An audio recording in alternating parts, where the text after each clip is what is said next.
The Donkey Kong Country trilogy for the SNES is made up of some of the best platformers of all time, each being unique masterpieces of a game that can stand on their own, but together make one of the best game trilogies ever. It's surprising just how good these games are, especially when the game development time of each game is taken into consideration. Each of these games had about 1 year of development, which may seem like a lot, but when compared to other games like Super Mario World, which had a game development time close to 3 years, you realize just how much of a miracle each game is.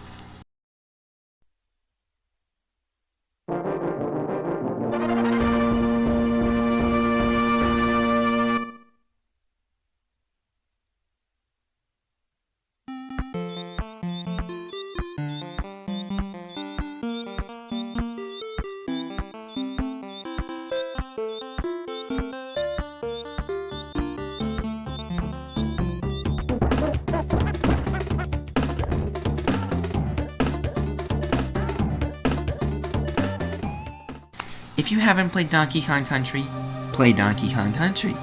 Even if you claim to not like platformers, play Donkey Kong Country. This game will literally change your life. The rhythmic level design and amazing atmosphere suck you into the game. It is like nothing else I've ever played. The game can have a lighter jungle atmosphere when it wants, or a cold, lost, and isolated atmosphere. This game knows how to harness your emotions and use them to the benefit of the game, which is true for all the DKC games. Yes, the game itself is a very well-designed platformer, which is very hard to put down on its own, but the atmosphere seals the deal. It can have a level relaxing, exciting, or unsettling. The game, despite not having nearly as much level variety as its sequels, still makes every level feel different mechanically or atmospherically.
Donkey Kong Country 2 builds off its predecessor in many ways by having much more level variety. This game overall has a darker atmosphere than the first, which makes sense considering the Kongs aren't even on their home turf anymore. This game is much more challenging than the first, making it the perfect game for those who had mastered the first game. Like the first game, this game is very fun. It still has the same rhythmic movement. And despite the increased difficulty of this game, it never feels like the game is unfair to the player. This game is a longer game than the first, with the first having 40 levels and this game having 52. This game also adds another element to the DKC formula, exploration, in the form of DK Hero coins, Creme coins, and bonus coins, hidden throughout the levels and in bonuses. Donkey Kong Country 1 had bonus rooms, but no real incentive to find all of them. Donkey Kong Country 2 had an incentive for every collectible in the game, whether it being wanting to be the biggest hero of them all, or trying to find the lost world.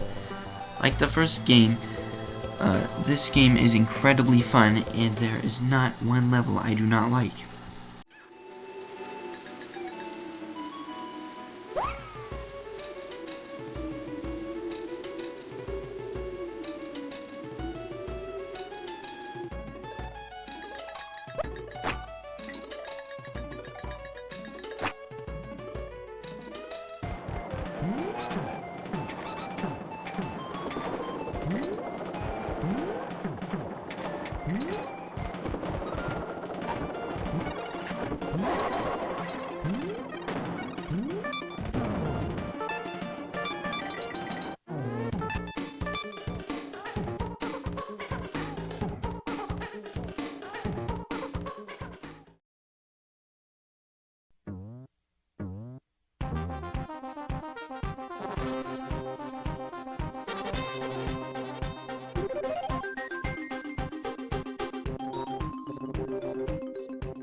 Donkey Kong Country 3 further expands on the Donkey Kong Country formula with even more level variety and mechanics than Donkey Kong Country 2. While the previous two Donkey Kong Country games would actively bring back older mechanics into new levels, Donkey Kong Country 3 brings a new mechanic into every level, allowing every single level to feel incredibly fresh.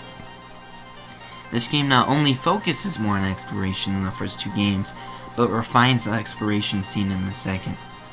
In the second game, a lot of the collectibles, such as the DK Hero coins, would be hidden in very cryptic places, which sometimes seemed a little bit unfair. Donkey Kong Country 3 hides its collectibles in more intuitive places, but still requires the player to think hard about them. This game is also a little more puzzle-oriented, with enemies like the coin, which protect the DK Hero coin, and you have to figure out how to defeat them to collect it. This game also has a more open-world map, further increasing the exploration with things like the banana birds and brothers bears. Like the first two games, this game is very fun, and there wasn't one level I didn't like. And the atmosphere and level design is again amazing, with this game starting out with a brighter atmosphere that slowly gets darker as the game goes on.